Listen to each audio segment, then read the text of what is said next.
Hallelujah.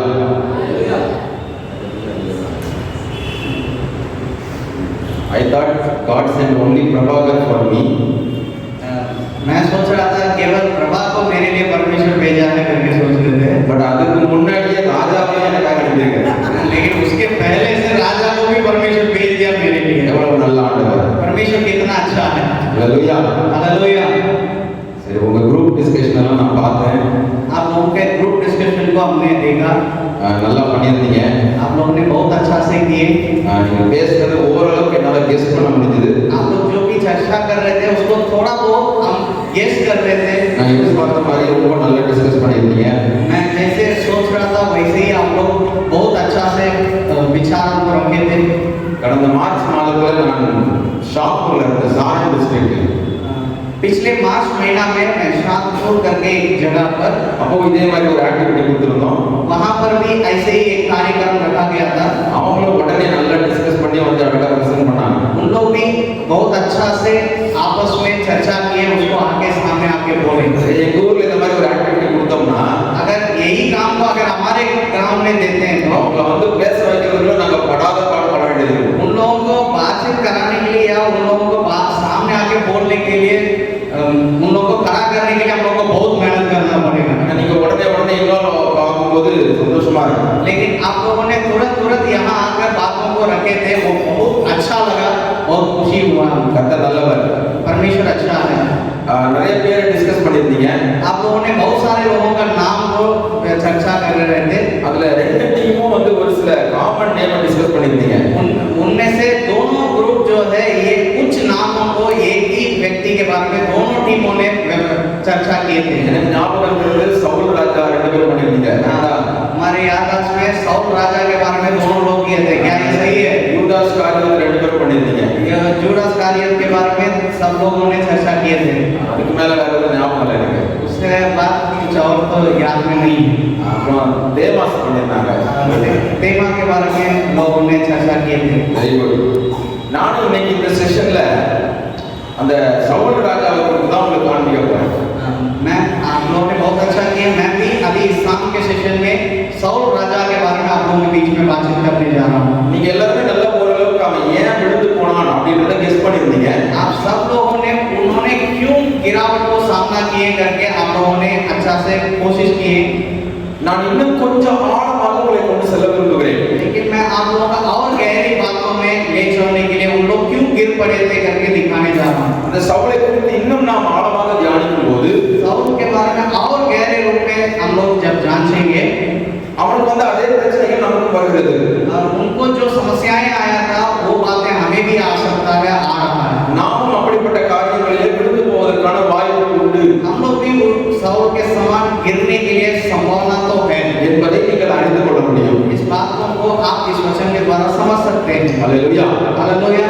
அதற்கு मुன்னதாக उसके पहले விழுந்து போன ஒரு சபையையும் உங்களுக்கு காண்பிக்க போகிறேன். जो कलीसिया गिर पड़ा था उसको बारे में भी मैं चर्चा करने जा रहा हूँ। காலையில நம்ம பவுலுடைய வார்த்தைகளை பார்த்து கவனித்தோம். सुबह हम लोग पौलुस के वचन के बारे में चर्चा कर रहे थे, अध्ययन कर रहे थे। பவுல் எந்த சபையை பார்த்து பேசினார்? पौलुस ने किस कलीसिया को देखकर बातचीत किया? எபேசு சபை. एफेसुस।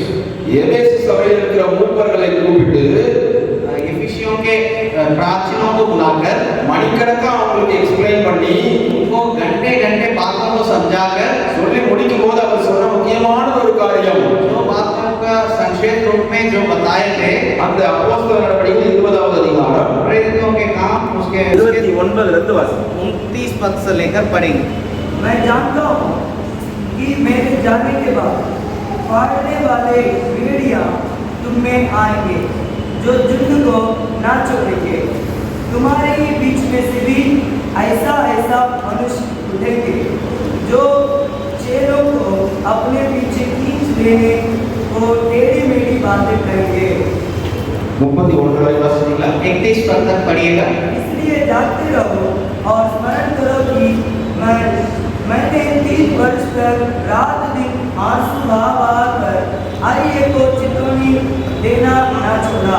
29ஆம் வசனத்திலே சொல்கிறார், 29 पद में कह रहा है, நான் போன பின்பு जब मैं चले जाऊंगा கொடிதான ஓநாய்கள் வரும். ऐसे भेड़ियां आएगी, வெளியில இருந்து மட்டும் இல்ல, बाहर से केवल नहीं, உங்களுக்குள்ள இருந்தும் சிலர் எழுப்புவார்கள். आपके बीच में से भी कोई ऐसा उठेंगे. அவர்கள் என்ன செய்வார்கள்? वे लोग क्या करेंगे?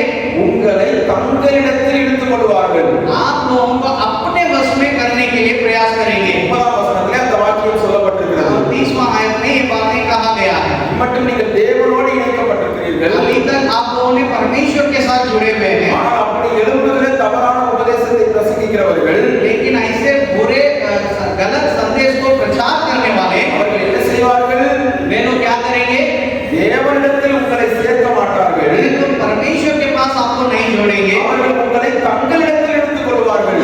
अपने वश में करने के लिए आपसे बातचीत करेंगे. அதுதான் நாம் அவர்களை கண்டுகொள்ள வேண்டிய அடையாளம். वही हम लोग उनको पहचानने के लिए एक चिन्ह है. சபையை கெடுப்பதற்கு ஒருவன் எழுப்பும்போது, कलीसिया को बिगाड़ने के लिए यदि कोई उठता है तो, அல்லது சபையை கெடுக்கும் வண்ணம் ஒரு உபதேசம் எழுப்பும்போது, अगर कलीसिया को बिगाड़ने के लिए कोई संदेश या शिक्षा उठने के समय அந்த உபதேசமானது उस शिक्षा को என்னை தேவனிடத்தில் சேர்க்கிறதா, वो मुझे परमेश्वर के ओर ले जाता है, தேவனோடு ஐக்கியம் பண்ண வைக்கிறதா, परमेश्वर के साथ संगति करने के लिए मदद करता है, அல்லது தேவனிடத்திலிருந்து என்னை பிரித்து या परमेश्वर से हमें अलग करके அவர்களிடத்தில் என்னை சேர்த்து விடுகிறதா, प्रचारक के पास हमें पहुंचाता है, மனிதர்களிடத்தில் என்னை சேர்த்து விடுகிறதா, मनुष्यों के बीच में हमें पहुंचाता है. அதை நாம் கூர்ந்து கவனித்தாலே अब उसको हम लोग ध्यानपूर्वक जब देखेंगे, இப்படிப்பட்ட காரியங்களுக்கு தப்பித்துக் கொள்ளலாம். इस प्रकार की समस्याओं से बच सकते हैं. அதைத்தான் பவுல் எபேசு சபைக்கு சொல்கிறார். इसी बातों को ही एफिसियों की कलीसिया को पौलुस कहता है, மூப்பர்களே, நாம் இன்னைக்கு கவனமா இருக்கணும். राज में आप सबको सावधान रहना चाहिए. நான்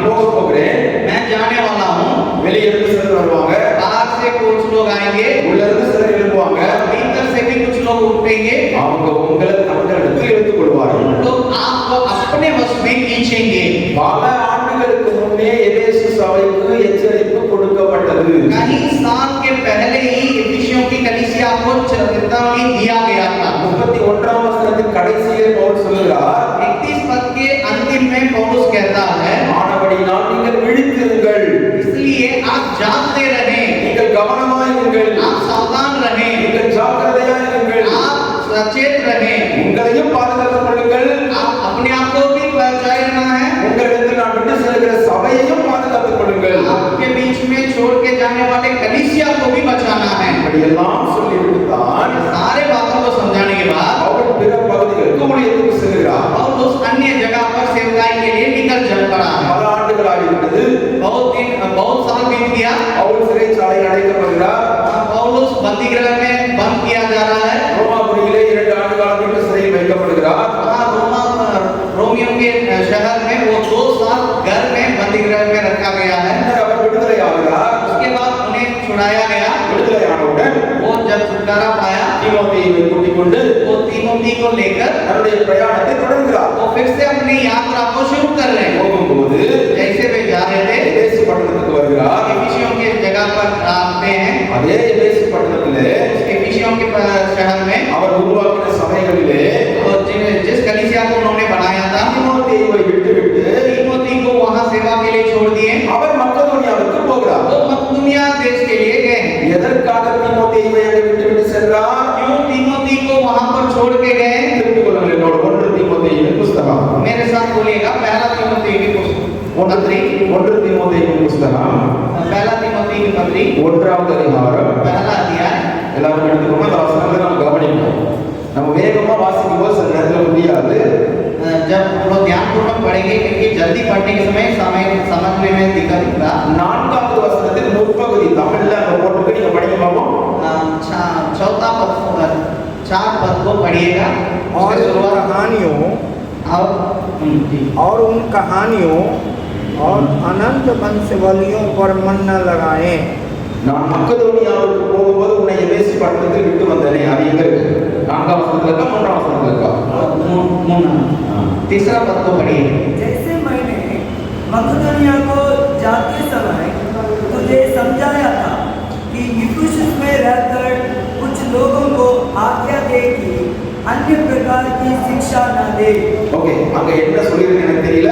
ஆனா நம்ம புரிந்து கொள்ள வேண்டியது, பவுல் மக்கதோனியாவுக்கு போகும்போது தீமோத்தேயுவை தீமோத்தேயுவை இப்பொழுது எபேசு சபையிலே கொண்டு வந்து விட்டு போகிறார். जब पौलुस ने दुनिया में जाता था उस समय एफिसुस के कलीसिया में ले आकर तीमोथी को छोड़कर वो जा रहा था. எதற்காக விட்டு போகிறார் என்பதை क्यों उसको छोड़ के गया है करके தமிழ் டிரான்ஸ்லேஷன்ல तमिल अनुवाद में மூன்றாவது வசனத்திலே சொல்லப்பட்டிருக்கிறது. तमिल में चौथा वचन में लिखा गया है நான் வாசிக்கிறேன், நீங்க அப்படியே டிரான்ஸ்லேட் பண்ணிக்கங்க.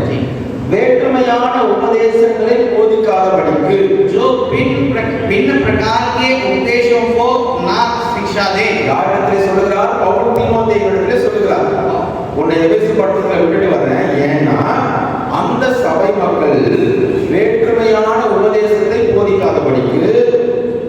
पौलुस ने तीमोथी को बोल रहा था, मैं क्यों तुम्हें एफिसुस में छोड़ के जा रहा हूँ, कारण यह है ताकि वहाँ कलीसिया में भिन्न भिन्न उपदेश चल रहा है, वैसे नहीं चलना है, इसलिए मैं वहाँ छोड़ के आ रहा हूँ. விசுவாசத்துக்கு ஏதுவாய் இல்லாமல் பக்தி விருத்தி இல்லாத காரியங்களை பேசாதபடிக்கு, जो विश्वास के उन्नति के लिए या भक्ति की जो वृद्धि है उसके लिए नहीं है, கட்டு கதைகளுக்கு செவிசாய்க்காதபடிக்கு, जो कहानियों को वे लोग कान ना लगाएं, தேவையில்லாத ஆர்குமெண்ட்ஸ்க்கு இடம் கொடுக்கிற உபதேசத்தை பின்பற்றாதபடிக்கு, जो व्यर्थ चर्चाओं उनके में ना पड़े, எபேசு பட்டணத்து சபையை நீ எச்சரிக்கும்படி உன்னை விட்டு வந்தேன் என்று பவுல் சொல்கிறார். विषयों के कलीसिया के लोगों को चेतावनी देने के लिए मैं तुम्हें छोड़ के जा रहा हूं करके उन्हें बताया. தமிழ் டிரான்ஸ்லேஷன் ரொம்ப தெளிவா இருக்கு. तमिल अनुवाद में बहुत साफ ढंग से लिखा गया है. அப்படின்னா என்ன சொல்ல வருகிறார் பவுல்? उसका मतलब क्या है? தீமோத்தேயுவே, तीमोथी, இந்த எபேசு சபையை பல ஆண்டுகளுக்கு முன்னர் நான் உருவாக்கினேன். इस एफिसियों की कलीसिया को बहुत सालों के पहले हमने बनाया. அதற்கு வரும்போது அந்த மூப்பர்களிடத்திலே நான் எச்சரிப்பு கொடுத்து விட்டு தான் வந்தேன். वहां से आने के समय प्राचीनों का अच्छा से समझा के ही आया था. ஆனால் இப்பொழுது பல ஆண்டுகள் ஆகிவிட்டது. अभी बहुत साल बीत गया, என்னால அங்க போய் பார்க்க முடியல. मुझे वहां जाकर जाने देखने नहीं बनता, ஆனால் அங்கிருந்து வருகிற செய்திகளை நான் கேட்கிறேன். लेकिन वहां से जो खबर हमें मिलती है उसको हम सुन रहे हैं. அந்த சபை மக்கள் என்ன செய்கிறார்கள்? उस कलीसिया के लोग क्या कर रहे हैं? வேற்றுமையான உபதேசங்களை போதிக்கிறார்கள். अन्य उपदेशों को कलीसिया में बांट रहे हैं. எல்லாரும் கிடையாது, सारे लोग नहीं, ஒரு சிலர் सिर्फ कुछ लोग வேற்றுமையான உபதேசங்களை போதிக்கிறவர்கள் சபைக்குள் எழுப்பி விட்டார்கள். अन्य उपदेशों को कलीसिया में प्रचार करने लगे. பக்தி விருத்திக்கு ஏதுவல்லாத காரியங்களை பேசிக் கொண்டிருக்கிறார்கள். लोगों के भक्ति जो है वृद्धि होने के लिए नहीं होता है, उस प्रकार की बातों की चर्चा कर रहे हैं. அவர்கள் வேத வார்த்தைகளை விட்டுவிட்டு கட்டு கதைகளுக்கு செவிகளை சாய்க்கிறார்கள். वे तो परमेश्वर के वचन को छोड़कर अन्य कहानियों पर मन लगाते हैं. சற்று யோசித்து பாருங்கள். थोड़ा सा ध्यान दीजिएगा. நன்றாய் ஆரம்பித்த ஒரு சபை, बहुत अच्छे ढंग से शुरुआत को पकड़ा हुआ एक कलीसिया, மிகப்பெரிய தியாலஜியன் பவுலால் உருவாக்கப்பட்ட சபை, एक बहुत बड़ा त्यागपूर्ण सेवक पौलुस के द्वारा स्थापना किया हुआ एक कलीसिया. இப்படிப்பட்ட காரியங்கள் நடக்கும் என்று பல ஆண்டுகளுக்கு முன்னரே பவுலால் எச்சரிக்கப்பட்ட ஒரு சபை. ऐसे बातें आने वाला समय में होगा करके कई साल के पहले चेतावनी प्राप्त किया हुआ एक कलीसिया. ஆனால் என்ன ஆயிற்று? लेकिन हुआ क्या है? பல ஆண்டுகள் கழித்து बहुत साल के बाद எது நடக்கக்கூடாது என்று பவுல் பயந்தாரோ जो नहीं होना चाहिए करके पौलुस ने डर रहा था. அதே காரியம் சிலர் மூலமாக எபேசு சபைக்கு நடந்து கொண்டிருக்கிறது. ये बातें कुछ लोगों के द्वारा एफिसियों की कलीसिया में हो रहा था. அந்த சபை கொஞ்சம் கொஞ்சமாக பின்மாற்றத்துக்கு நேராக போய் கொண்டிருக்கிறது. कलीसिया थोड़े थोड़े धीरे धीरे वो पीछे हटते जा रहा है. அதை சரி செய்யும்படியாக பவுல் தீமோத்தேயுவை அங்கே விட்டு செல்கிறார். उसको ठीक करने के लिए तीमोथी को वहां पर पौलुस ने छोड़ के गया. இந்த கண்ணோட்டத்துல அந்த 1 தீமோத்தேயுவை ஃபுல்லா படிச்சீங்கன்னா நல்லா புரியும் உங்களுக்கு. इस समझ के साथ पहला तीमोथी की पत्री को पढ़ेंगे तो आपको और अच्छा से समझ में आएगा. பின்னர் என்ன நடந்தது? उसके बाद क्या हुआ? இந்த சபை மனம் திரும்பியதா? क्या वो कलीसिया मन फिराया? தீமோத்தேயு அங்கே இருந்து பல விதத்திலே முயற்சி செய்திருப்பான் என்று நான் விசுவாசிக்கிறேன். तीमोथी वहां पर रह के बहुत प्रकार के कोशिश का अभ्यास को किए होंगे करके मैं विश्वास நான் करता हूं. காலையிலே சொன்னேன், எபேசு சபை ரொம்ப முக்கியமான சபை. मैं सुबह भी मैंने बताया एफिसियों की कलीसिया बहुत बहुमूल्य एक कलीसिया है. அவர் 3 ஆண்டுகள் அங்கே தங்கியிருந்தார். और वो वहां 3 साल रहकर सेवा किए. தீமோத்தேயு அங்கிருந்து ஊழியத்தை கவனித்தார். वहां तीमोथी भी रहकर सेवकाई को संभाला. யோவான் அப்போஸ்தலனும் அங்கிருந்து ஊழியத்தை கவனித்தார் என்று சரித்திரம் சொல்கிறது. और इतिहास बताता है कि प्रेरित यूहन्ना भी वहां पर रहकर सेवा को संभाले करके. இயேசு கிறிஸ்துவின் தாயாகிய மரியாளும் தன்னுடைய கடைசி நாட்களிலே அங்கேதான் இருந்தார் என்று சரித்திரம் சொல்கிறது. और मसीह यीशु के माता मरियम भी वहां पर अपने अंतिम के दिनों में रहती थी करके होके इतिहास बताता है। அப்படிப்பட்ட சபையுடைய நிலைமை என்னவாயிற்று? ऐसा कलीसिया के हाल आखिरी में क्या हुआ? நன்றாய் ஆரம்பித்த அந்த விசேஷமான சபை बहुत अच्छा शुरुआत पकड़ा हुआ उस खास कलीसिया கிபி 80ஆம் ஆண்டுக்கு பின்னதாக ईसा पूर्व 80 के बाद उस कलीसिया की स्थिति எல்லா அப்போஸ்தலர்களும் மரித்து விடுகிறார்கள். सारे प्रेरित लोग मर गए। யோவான் அப்போஸ்தலன் மட்டும் உயிரோடு இருக்கிறார். केवल यूहन्ना प्रेरित यूहन्ना जीवित है। அவனை பத்மத்திற்கு நாடு கடத்துகிறார்கள். तो पतमुस में लोगों ने भेज दिए। வயது முதிர்ந்த நிலைமையிலே கண்கள் மங்கி போய் யோவான் அப்போஸ்தலன் பத்மத்திலே சிறைச்சாலையில் இருக்கிறார். वो अपने आंख के रोशनी के कम हो गया, बहुत उम्र बीत गया, बुजुर्ग होकर वो पतमुस टापू में पाया जाता அதே है। இயேசு கிறிஸ்து யோவான் அப்போஸ்தலனுக்கு தரிசனமாகிறார். वहां पर प्रेरित यूहन्ना को मसीह यीशु अपने दर्शन को दे रहे हैं। 7 சபைகளை குறித்து இயேசு அங்கே பேசுகிறார். वहां पर 7 कलीसिया के बारे में उन्होंने चर्चा कर रहे हैं। வெளிப்படுத்தின விசேஷம் 2வது அதிகாரம்.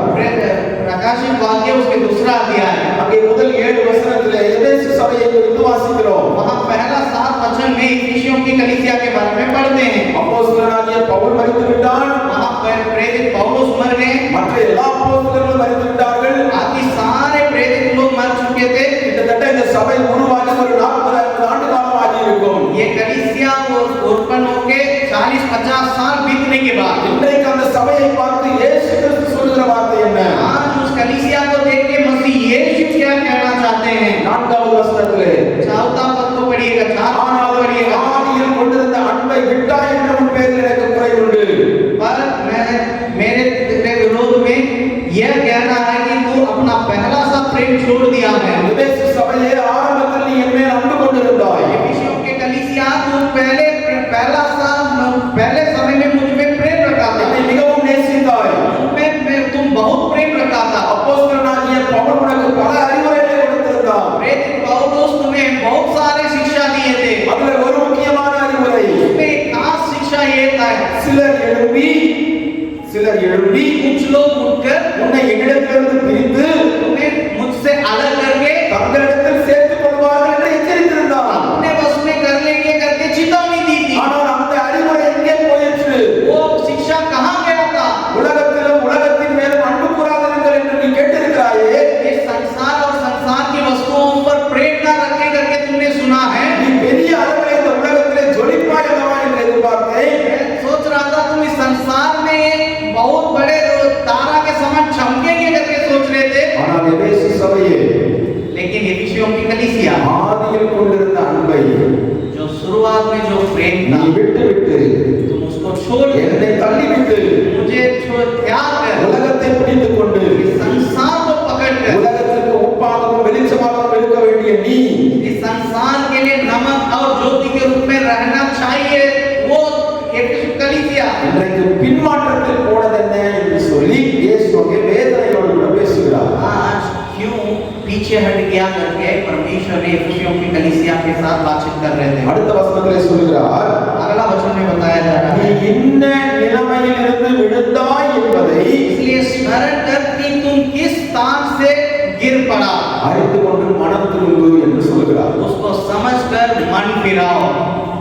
இதான் என்ன அர்த்தம்? इसका मतलब क्या है? இந்த சபை விழுந்து போயிற்று என்று அர்த்தம். अभी वो कलीसिया गिरा हुआ हालत में है। நன்றாக ஆரம்பித்த ஒரு சபை, बहुत अच्छा शुरुआत था उस कलीसिया की, தன்னுடைய ஓட்டத்தை நேர்த்தியாக தொடங்கின ஒரு சபை, वो अपने दौड़ का अच्छे तरीके से शुरू किया था, மிகப்பெரிய அப்போஸ்தலர்களால் உருவாக்கப்பட்ட ஒரு சபை, बहुत बड़े प्रेरित के द्वारा बनाया गया ये कलीसिया, பல தேவ மனிதர்களை தன்னத்திலே கண்ட சபை. बहुत सारे परमेश्वर के दासों को अपने बीच में देखा हुआ एक कलीसिया। ஆனால் அதனுடைய நிலைமை இன்றைக்கு பரிதாபம். आज उस कलीसिया की स्थिति बहुत भयानक है। ஆண்டவர் சொல்கிறார், परमेश्वर कहता நீ है, மனம் திரும்பாவிட்டால் अगर तुम नहीं मन फिराओगे, உன் விலக்கு தண்டை உன்னிடத்திலிருந்து எடுத்து போடுவேன் என்று சொல்கிறார். मैं तुम्हारे दीवट को उसके स्थान से अलग कर दूंगा। என்றால் என்ன அர்த்தம்? इसका मतलब क्या है? இங்கே ஒரு விலக்கு தண்டு இருக்கிறது என்று வைத்துக் கொள்வோம். वहां पर एक दीवट है करके सोचेंगे, அதை उसको அந்த விலக்கு தான் உங்களுக்கு வெளிச்சம் கொடுக்கிறது. वही दीवट के द्वारा आप लोगों को प्रकाशन அதை मिलते हैं। எடுத்து போடுவேன் என்று சொன்னால் अगर उसको हटा देंगे करके சபையை कहते हैं, நான் இருளிலே தள்ளி விடுவேன் என்று ஆண்டவர் சொல்கிறார். परमेश्वर के कहने के मतलब यह है कि कलीसिया मैं तुम्हें अंधकार में धकेल दूंगा।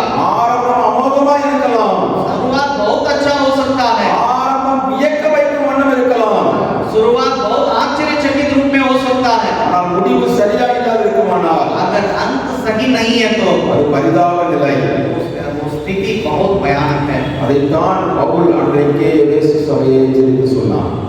उसी बातों को कलीसिया में, एफिसियों के कलीसिया में बहुत दिन के पहले ही पौलुस ने बताया। அருமையான தேவ ஜனங்களே, मेरे प्रिय परमेश्वर के लोग, இவைகள் எல்லாம் ஏன் நமக்கு எழுதப்பட்டிருக்கிறது? ये सब क्यों हमारे लिए लिखा गया है? நாம் எச்சரிப்படைந்து हम सब चेतावनी पाकर நம்முடைய உள்ள குறைபாடுகளை களைந்து अपने जीवन में जो कमियां हैं उसको निकालकर சரியான பாதைக்கு திரும்ப வேண்டும் என்பதற்காக தான் எழுதப்பட்டிருக்கிறது. सही मार्ग में चलना है करके बोल के ही लिखा गया है। இப்பொழுது அருமையாய் ஆரம்பித்து விடுத்து போன ஒரு சபையை காண்பித்தேன். अभी शुरुआत अच्छा हुआ था लेकिन बाद में गिर गया था, उस कलीसिया के बारे में बताया था। அடுத்ததாக நான் சொல்லி இருந்தபடி அந்த சவுலை குறித்து சில காரியங்களை காண்பித்து விடுகிறேன். इसके बाद जैसे मैंने बताया ऐसे सौल के बारे में आप लोगों के बीच में कुछ बातों को रखें। சவுலை குறித்து பல காரியங்களை என்னால் காண்பிக்க முடியும். सौल के बारे में बहुत सारे बातों को मैं दिखा सकता हूँ। நீங்கள் நிறைய காரியங்களை டிஸ்கஸ் பண்ணியிருந்தீங்க.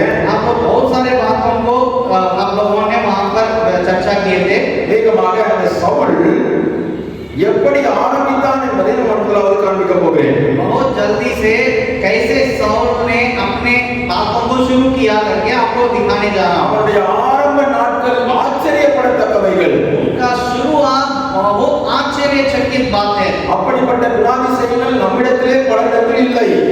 ऐसा गुण आपके बीच में, हमारे बीच में नहीं है। அப்பேற்பட்ட சவுல் उस प्रकार का एक सौल ஏன் விழுந்து போனான் என்பதை நாம் புரிந்து கொள்ள போகிறோம். क्यों गिर गया करके हम लोग देखने जा रहे हैं। முதலாவது அந்த சவுலை குறித்து வேதம் என்ன சொல்கிறது? सबसे पहले उस सौल के बारे में परमेश्वर का वचन क्या कहता है? 1 சாமுவேல் 9ஆம் அதிகாரத்திலிருந்து நாம் சவுலை குறித்து வாசிக்கிறோம். पहला सामुएल की पुस्तक उसका 9वां अध्याय से लेकर हम सौल के बारे में पढ़ रहे हैं। சவுல் ஒரு விசேஷமான மனிதன். सौल एक खास व्यक्ति था। மிகுந்த ஒரு சிறப்பு வாய்ந்த ஒரு மனிதன். वो एक बहुत अच्छे बातों का अपनाया हुआ एक व्यक्ति था। ஏன் நான் அப்படி சொல்கிறேன்? क्यों मैं उनके बारे में ऐसा कहता हूँ? இஸ்ரவேலிலே அதற்கு முன்னர் ராஜாவே இருந்ததில்லை. इस्राएल में उसके पहले कोई राजा नहीं थे। ஆங்காங்கே தலைவர்கள் இருந்தார்கள், इधर उधर कुछ अगुवे लोग थे, நியாயாதிபதிகள் இருந்தார்கள். न्यायी थे। அப்படிப்பட்ட மிகப்பெரிய இஸ்ரவேல் சாம்ராஜ்யத்தின் முதல் அரசன் என்றால் அது எத்தனை பெருமைக்குரிய விஷயம். उस बड़े इस्राएल देश का पहला राजा करके कहा गया तो वो कितना महत्वपूर्ण पद था। அப்படிப்பட்ட मनिதனை குறித்து வேதம் சொல்கிறது. उस प्रकार का मनुष्य के बारे में परमेश्वर का वचन कहता है। நிலைமைகளை நாம் வாசித்து பார்க்கும்போது उनके अंतिम समय के बारे में पढ़ने के समय மிக பெரிய அளவிலே பேசப்பட்டிருக்க வேண்டியவன். वो बहुत बड़े बात, उनके बारे में बहुत बड़े बड़ा बातों को चर्चा होना चाहिए था। தவறான உதாரணமாய் மாறி போனான். लेकिन वो एक गलत नमूना के रूप में बदल गए। became a bad example. वो एक गलत नमूना के रूप में आ गए। அந்த சவுலை குறித்து அவனுடைய ஆரம்பம் எப்படி இருந்தது? उनका शुरुआत कैसा था? 9ஆம் அதிகாரம் 1ஆம் வசனத்திலே 9वां अध्याय उसका पहला சவுலுடைய அப்பாவை பற்றி சொல்லி இருக்கிறது. सौल के पिताजी के बारे में बताया गया। சவுலுடைய அப்பா யாராம்? सौल के पिताजी का नाम क्या है? அவர் பேர் கீஸ். वो कीश नाम அது மட்டும் கிடையாது, ना केवल वो है, அவர் மகா பராக்கிரமசாலி. वो बहुत बड़ा सूरवीर थे। சவுலுடைய அப்பா யாரு? सौल के पिताजी कौन है? அவர் மகா பராக்கிரமசாலி. वो बहुत बड़ा सूरवीर थे। அவரை பார்த்தாலே எல்லாம் பயப்படுவாங்க. उनको देखकर लोग डरते थे। ஆனா அவர் பென்யமீன் கோத்திரத்தை சேர்ந்தவர். लेकिन वो बेन्यामीन की गोत्र के हैं। இஸ்ரவேலிலே 12 கோத்திரம் உண்டு, நம்ம எல்லாருக்கும் தெரியும். इस्राएल में 12 गोत्र है करके हम जानते हैं। 12 கோத்திரத்துல சின்ன கோத்திரம் எது? वो सारे 12 गोत्र में छोटा सा गोत्र कौन सा है? பென்யமீன் கோத்திரம். तो बेन्यामीन के சின்ன கோத்திரத்துல பிறந்திருந்தாலும் छोटे गोत्र में वो पैदा होने के बावजूद भी அவங்க அப்பா ரொம்ப ஃபேமஸான ஆளு. उनके पिताजी बहुत बड़ा पराक्रम सूरवीर था। அந்த ஃபேமஸான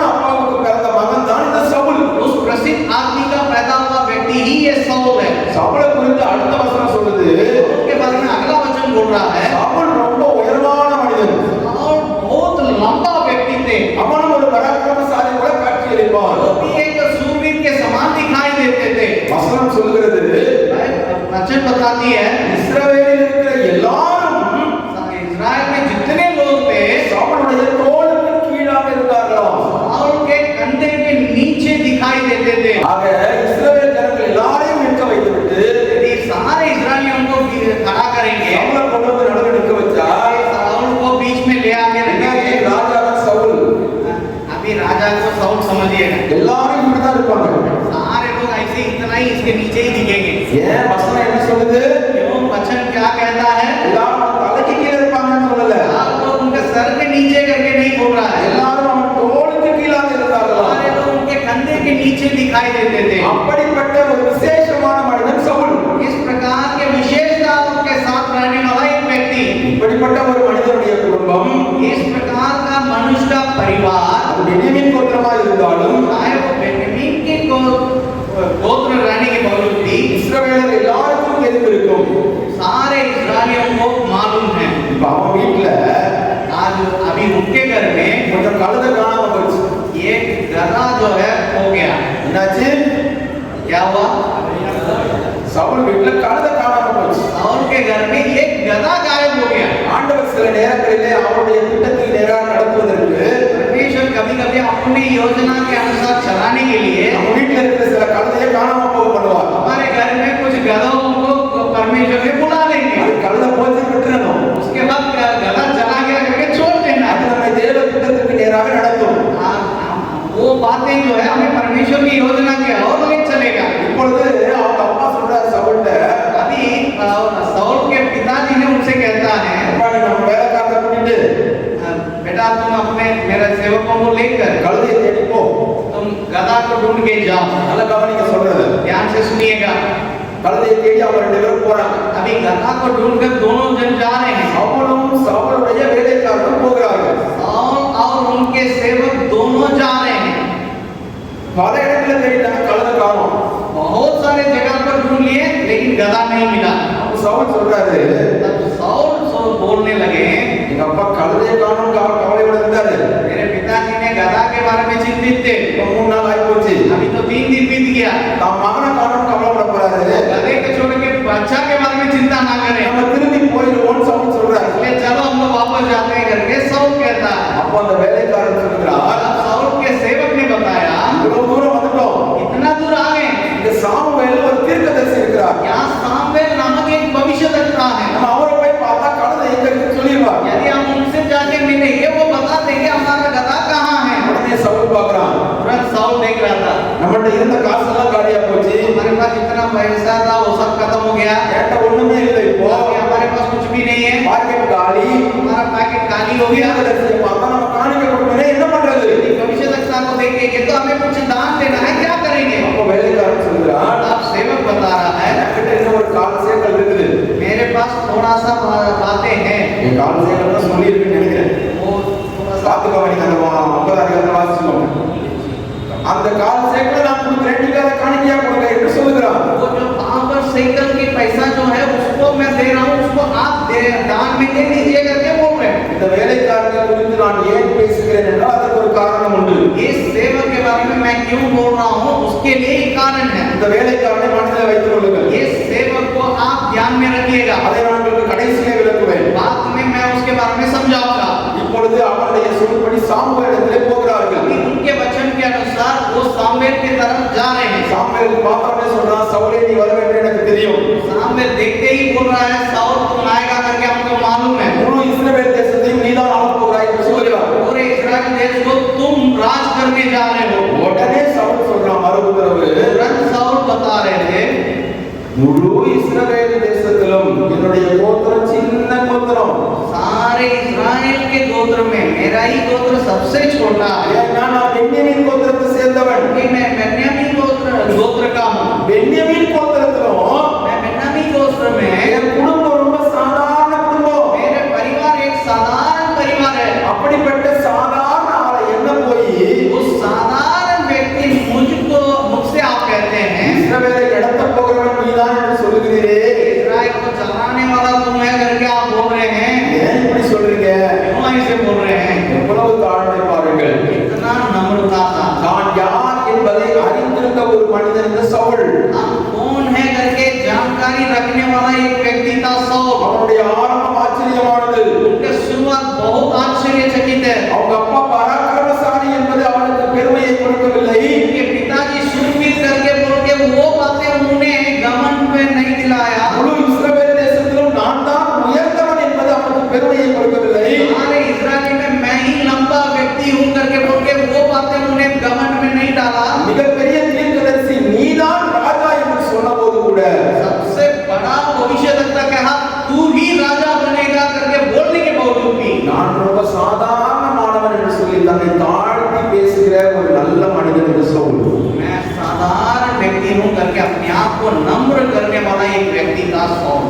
என்ன நடக்கிறது? अगला क्या हो रहा है? சாமுவேல் கூட்டிட்டு போறாரு, सामवेल उनको लेके जाने விருந்து வைக்கிறாரு, वहां पर बोझ हो रहा है, பல காரியங்களை சொல்லுகிறார். बहुत सारे बातें बोला जा रहा है। சவுலே நான் சொன்னது நடக்கும், साउल मैं जो बोला वो होगा, நீ திரும்பி போறதுக்குள்ள கழுதை கிடைக்கும், तुम वापस जाने के पहले तुम्हारा गधा मिल जाएगा, நீ ஊருக்குள்ள போகும்போது பல அடையாளங்கள் நடக்கும், तुम जब गांव में जाओगे वहां बहुत सारे चिन्ह दिखेगा, நீ அங்கே வேறு மனுஷனாக மாறுவாய், वहां तुम एक नया मनुष्य बनोगे, நீ தீர்க்க தரிசனமும் சொல்லுவாய். भविष्यवाणी भी बताओगे। இப்படி பல காரியங்களை அவர் சொல்லுகிறார். ऐसे कई बातों को वो बता रहे हैं। எல்லாத்தையும் சவுல் கேட்டுட்டான். सारे बातों को उन्होंने सुन लिया। ஏதோ வயசான தாத்தா உளறாரு, वो बुजुर्ग आदमी कुछ बक रहा है, நம்ம அதை பத்தி சீரியஸா எடுத்துக்க வேண்டாம், उसको हमें गंभीर तौर से लेना नहीं। நமக்கு கழுதை கிடைச்சா போதும் हमको अगर गधा मिल जाएगा काफी है, என்று சொல்லி திரும்பி வருகிறான். ऐसे सोचकर वो वापस लौट के आ रहा है। 10வது அதிகாரத்திலே 10वां अध्याय में சாமுவேல் சொன்ன எல்லா அடையாளங்களும் நடந்திருக்கிறது. सामने भविष्यवक्ता के द्वारा बोला हुआ सारी बातें चिन्ह वहां हो रहा है। அங்கே 7ஆம் வசனம் என்று நினைக்கிறேன். वहां 7वां वचन करके सोच रहे हैं। 6ஆம் வசனம், 6 पद को கர்த்தருடைய ஆவி சவுலின் மேல் இறங்கினார், இறக்குவார், நீ அங்கே தீர்க்க தரிசனம் சொல்லுவாய் என்று சாமுவேல் சொல்கிறார். परमेश्वर की आत्मा तुम पर उतरेगा तो तुम वहां पर भविष्यवाणी बोलोगे करके सामवेल बताया। அது மட்டுமல்ல, நீ வேறு மனுஷனாய் மாறுவாய் என்று சாமுவேல் சொல்கிறார். ना केवल वो है, तुम एक नया मनुष्य बनोगे करके சொன்னது அப்படியே நடந்தது. सामवेल जो बताया वो वैसे ही हुआ। 9ஆம் வசனத்திலே 9वां पद में அவன் சாமுவேலை விட்டு போகும்படி திரும்பின போது यूं ही उसने सामवेल के पास से जाने को पीठ फेरे, தேவன் அவனுக்கு வேறே இருதயத்தை கொடுத்தார். परमेश्वर ने उनके मन को परिवर्तित किया। சொன்னது அப்படியே நடந்துச்சா? क्या जो बोला गया वो ऐसे हुआ। ஆண்டவர் சொன்னார், நீ வேறு மனுஷனாக மாறுவாய் என்று சொன்னார். परमेश्वर ने बोला तुम परिवर्तन होगा करके बोला गया। சொன்னபடியே அவன் வேறு மனிதனாக மாறினான். वो एक नया मनुष्य बना था, அவனுக்கு வேறே ஒரு புதுப்பிக்கப்பட்ட இருதயம் கொடுக்கப்பட்டது. वो एक नवीनीकरण किया हुआ एक हृदय दिया गया। அவனுடைய ஆரம்பம் ஆச்சரியமானது. उनका शुरुआत बहुत खास था, தாழ்மையுள்ள ஒரு மனிதன், वो बहुत नम्र व्यक्ति थे, பெருமையில்லாத ஒரு மனிதன், वो बहुत दीन व्यक्ति थे, தன் நிலை என்ன என்பதை அறிந்திருந்த ஒரு மனிதன். वो अपने स्थान को समझने वाला एक व्यक्ति था। உண்மையில் அவன் சாமுவேல் சொன்னதை ஏற்றுக்கொள்கிற மனப்பக்குவம் கூட அவனுக்கு இல்லை. यहाँ तक की बात था कि सामुएल नबी ने जो बोला उसको समझने लायक परिपक्व भी नहीं था, ஆனால் தேவன் அவன் மேல் கிருபை வைத்தபடியினால், लेकिन परमेश्वर उन पर अनुग्रह रखने के அவனுடைய चलते, நல்ல குணாதிசயங்களை பார்த்தபடியினால் उनके अच्छे गुणों को देखने के चलते அவனை ராஜாவாக ஏற்படுத்தினார். उन्हें राजा के रूप में परमेश्वर ने खड़ा किया।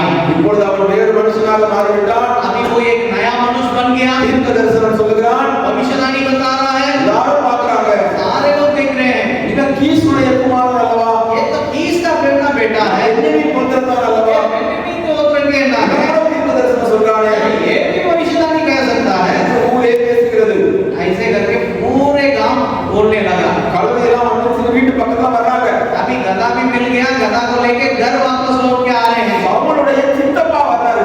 वहाँ साउल के चाचा आ रहे हैं, இந்த சிறிய தகப்பனார் போடு वहाँ पर उनके चाचा छोटे पापा करके बोल के निकल அப்படியே गया। ஆட்சியை கண்ணு முன்னாடி கொண்டு வாங்க. आप थोड़ा सा उसके बारे में उस सीन को अपने आंखों के सामने लाइए।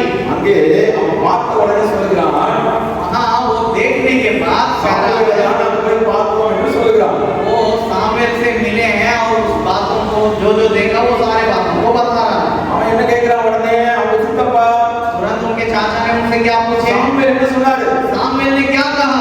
கழுதை கிடைச்சிருன்னு சொன்னார். उन्होंने बोला गधा मिल जाएगा। அங்கே சொல்லுது, வசனம் சொல்லுது, यहाँ वचन कहता है ராஜ்யபாரத்தை குறித்து சாமுவேல் சொன்னதை சவுல் அந்த சித்தப்பாவிட்ட சொல்லல. वहाँ राज करने वाली बातों के बारे में सामुएल ने जो कहा था उसके बारे में अपने चाचा से साउल ने नहीं बोला, छिपा दिया। நாளைக்கே உங்க चीफ मिनिस्टर நிதிஷ்குமார் உங்களை கூப்பிட்டு, कल ही हमारा मुख्यमंत्री नीतीश कुमार जी हमें बुलाकर என் கட்சி சார்பா நீங்க தான் ராஜ்யசபா எம்பி ஆக போறீங்கன்னு உங்களை சொன்னார்னா, मेरे पार्टी के द्वारा आप भी कल राज्यसभा का एमपी बनेंगे करके बोलेंगे तो நீங்க நம்புறீங்களோ இல்லையோ அது ரெண்டாவது. आप विश्वास करें या ना करें वो दूसरी बात है। வீட்டுக்கு வந்த உடனே உங்க வீட்டம்மாவை பார்த்த உடனே என்ன சொல்லுவீங்க? आप घर में आके अपना पत्नी को देखकर क्या कहेंगे? அம்மா நிதிஷ்குமாரை பார்த்தேன், हाँ, नीतीश जी को देखे थे, அடுத்தது என்னதான் எம்பி ஆக போறாராம், वो बोले थे कि हम अगला एमपी के रूप में हमें बनाएंगे। ஊர் ஃபுல்லா கமெண்ட் அடிச்சிருப்போம். पूरा गांव ढोल पीटते थे। நான் தான் அடுத்த எம்பி அடுத்த எம்பின்னு. अगला एमपी हम ही है, हम ही है। ஒருவேளை நீங்களாம் ரொம்ப நல்லா பண்ண மாட்டீங்க, நானும் அந்த அப்படிதான் செஞ்சிருப்பேன். शायद आप लोग बहुत पवित्र लोग हैं इसलिए ऐसा नहीं करते होंगे, लेकिन मैं रहता तो मैं ऐसे ही करके करके भैया कहते हैं। ஆவியானவர் அங்கே தெளிவா எழுதி வைத்திருக்கிறார். पवित्र आत्मा इस बातों को सफाई ढंग से लिखे हैं। சாமுவேல் ராஜ்யபாரத்தை குறித்து சொன்னதை அவங்க சித்தப்பாகிட்ட சவுல் சொல்லல. राज्य करने वाली बातों के बारे में सामुएल ने जो कहा उन बातों को चाचा से इन्होंने नहीं बताया। கூட வேலைக்காரன் போனானே அவனுக்கு தெரிஞ்சிருக்குமே, लेकिन जो सेवक साथ में गया था उनको तो मालूम होगा, அவனும் யாரிடத்திலும் சொல்லவில்லை. वो भी किसी से नहीं बताया। கொஞ்சம் யோசிச்சு பாருங்களேன். थोड़ा सा आप सोच के देखिए। நிதானமாய் செயல்படுகிற நல்ல மனிதன் என்று சவுல், அதுக்கு தான் இதெல்லாம் சொல்றேன். एकदम वो एक जल्दीबाजी करने वाला नहीं, சவுலுடைய ஆரம்பம் ஆச்சரியமானது. धीरे से काम करने वाला। साउल के शुरुआत आश्चर्यचकित है। முதல்ல என்ன பார்த்தோம், அவன் ரொம்ப தாழ்மையுள்ள மனுஷன். सबसे पहले क्या देखे थे, वो बहुत नम्र व्यक्ति था, தன்னுடைய நிலை என்ன என்பதை அறிந்திருந்த ஒரு अपनी மனிதன். स्थिति को जानकारी रखने वाला एक व्यक्ति था। அந்த சூழ்நிலையிலும் மனம் பதறாத, நிதானத்தை இழக்காத ஒரு மனிதன். हर स्थिति में एकदम परिपक्व काम करने वाला एक व्यक्ति था। எல்லாருக்கும் ஓடி போய் அவசரப்பட்டு சொல்லாம அமைதியாய் தனக்குள்ளே வைத்திருக்கிறான். सारे लोगों से दौड़ के जाके भगते नहीं है, वो सारे बातों का अपने मन में रख के इंतजार कर रहा है। அடுத்து என்ன நடக்கிறது? अगला क्या हो रहा है? சாமுவேல் வருகிறார். सामने ला रहे हैं, ஜனங்களை எல்லாரையும் கூட்டி சேர்க்கிறார். सारे इस्राएलियों को इकट्ठा कर रहे हैं। உங்களுக்காக ராஜாவை தேர்ந்தெடுக்க போறோம். आप लोगों के लिए एक राजा को तो चुनने जा रहे நீங்க हैं। தானே கேட்டீங்க ராஜாவை? आप लोगों ने मांगे हैं राजा चाहिए, அவங்க எல்லாரும் கூட்டம் போடுறாங்க. आइए हम सब लोग इकट्ठे होंगे, तो उन लोग इकट्ठे हो गए। 12 கோத்திரத்தோட பேரையும் எழுதி சீட்டு போடுறாங்க. वो सारे 12 गोत्र का नाम लिखकर वहां पर चिट्ठी डाल रहे हैं। கொஞ்சம் யோசிச்சு பாருங்களேன். थोड़ा सा आप सोच के देखिएगा। சாமுவேலுக்கு யார் ராஜான்னு தெரியும்ல? सामुएल को तो पहले ही मालूम है कौन राजा होने वाला है। தெரியுமா தெரியாதா? क्या सामुएल को சவுல் मालूम है कि नहीं है? அப்புறம் ஏன் சீட்டு போடுறாங்க? साउल राजा होगा करके मालूम है, फिर क्यों चीट डाला जा रहा है? எதுக்கு சீட்டு போடணும்? क्यों वहां चीट डालना என்ன है? அவசியம் வந்துச்சு? क्या जरूरी था? சவுல் தான் ராஜா சொல்ல வேண்டியதானே? साउल ही राजा है करके बोल देना चाहिए ना। ஏன் இப்படி செய்கிறார்கள் என்று நான் யோசித்து பார்த்தேன். ये क्यों ऐसे करते हैं करके मैं सोच रहा था। என்னுடைய மூளைக்கு எட்டுனதை நான் உங்களுக்கு சொல்லுகிறேன். मेरे समझ में जो बातें आई उसको मैं आपको बताऊं। அது எப்படி என்ன கேள்வி கேட்காதீங்க, நான் பெரிய தியாலஜி எல்லாம் கிடையாது. वो कैसे है करके हमसे मत पूछिएगा, मैं कुछ थियोलॉजी पढ़ा हुआ व्यक्ति नहीं हूं। என்னுடைய அசம்ஷனை நான் சொல்லுகிறேன். मेरा सोच है, समझ को मैं आप लोगों के बीच में रखता हूं। இஸ்ரவேல் ஜனங்கள் ரொம்ப முரட்டாட்டம் உள்ள ஜனங்கள். इस्राएल के लोग बहुत हटीले लोग थे। ஆவுனா கலந்து நின்றுவான். सारे बातों में तुरंत पत्थर उठा के खड़े रहेंगे। யாத்ராகமத்துல மோசே வழிநடத்தி வரும்போது மோசே என்ன பாடுபட்டாரு நமக்கு தெரியும். निर्गमन की पुस्तक में मूसा जब उन लोगों का अगुवाई कर रहे थे, मूसा का स्थिति कितना भयानक था करके आप लोग जानते हैं। தேவனே நேர்ல வந்து பேசினா கூட உடனே மனம் திரும்பாத ஜனங்கள் இந்த இஸ்ரவேல் ஜனங்கள். परमेश्वर भी उतर के आगे बोलेंगे तब भी मन फिराते नहीं है, ये ऐसा अकेले लोग हैं। அப்படிப்பட்ட ஜனங்கள்ட்ட வந்து उस प्रकार के लोगों के पास आकर சாமுவேல் வந்து सामुएल आकर பென்யமீன் கோத்திரத்துல தான் உங்களுக்கு ராஜா என்று சொன்னால் बेन्यामीन गोत्र से आपको राजा आने वाला है करके மீதி बोले। 11 கோத்திரமும் சண்டைக்கு நிற்போம். बाकी 11 गोत्र के लोग विरोध में खड़े हो जाए। நாங்கெல்லாம் பெரிய கோத்திரம் இருக்கும்போது इतना बड़ा बड़ा गोत्र है, எங்களை ஆளுறதுக்கு ஒரு சின்ன கோத்திரத்துல ஆளு क्या हम लोग को राज करने के लिए ये छोटा गोत्र से ही राज करेगा? எல்லாரும் சாமுவேலுக்கு விரோதமாக கலைஞருக்கு கொண்டிருப்பார்கள். शायद वे लोग सामुएल के खिलाफ में पत्थर उठा के खड़े रहेंगे। சாமுவேலுக்கு நல்லா தெரியும். ये बात सामुएल को अच्छी तरह मालूम है, ஆகவேதான் அவர் செய்கிறார். इसलिए वो इस काम को करता है। சீட்டு போட்டு தெரிந்தெடுப்பது அன்றைக்கு ஒரு முறையாக இருந்தாலும் उन दिनों में ऐसे चीटी डाल के देखना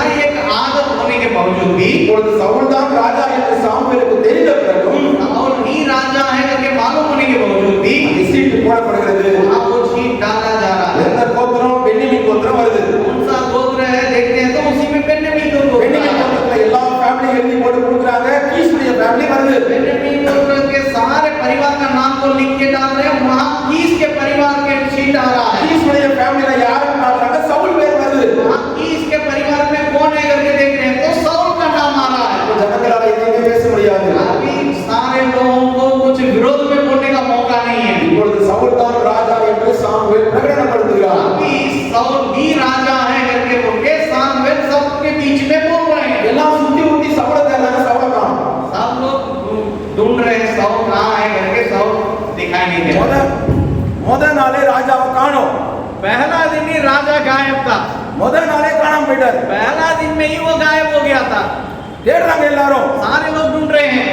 ஆண்டவர் சொல்றாரு, அவன் அந்த குடோன்ல ஒளிஞ்சிட்டு இருக்கான். परमेश्वर बोल रहा था वहां पर जो गुडौन है वहां पर अपने आप को छिपाए रखा है वो। உடனே ஒரு 10 பேர் போய் கையை காலை பிடிச்சு தூக்கிட்டு வர்றாங்க சவுல.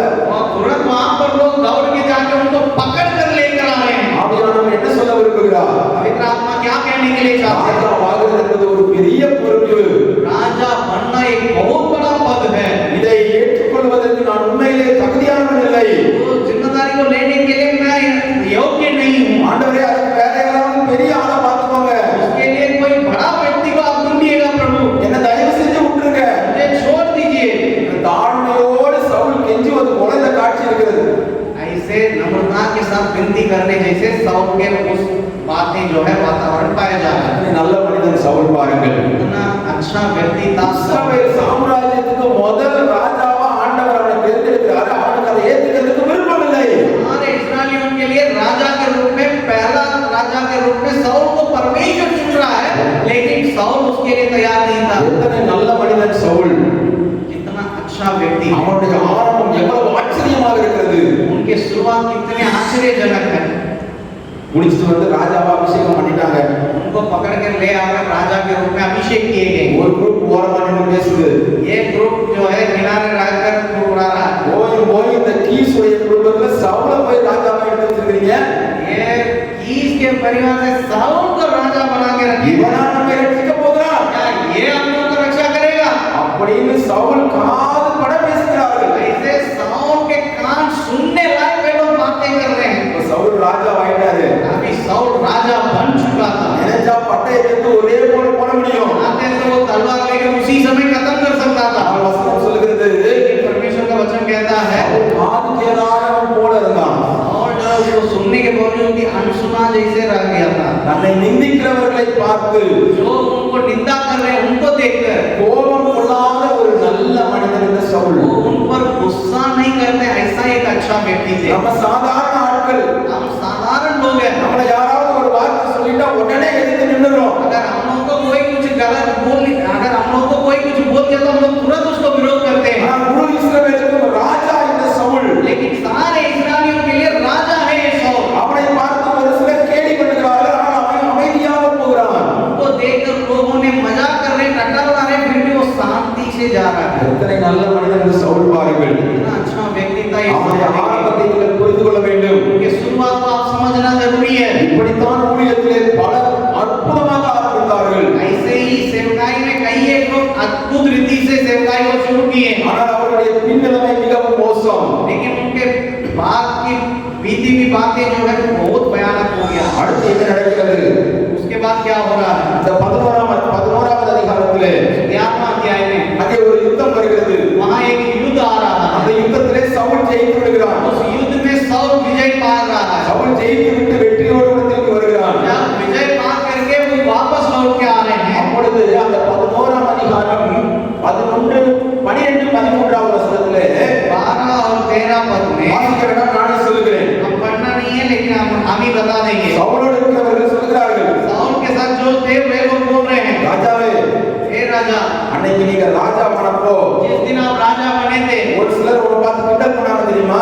लोग आपको देख के मजाक किए थे, இவனா நம்ம ரட்சிப்பான்னு கேட்டாங்க தெரியுமா?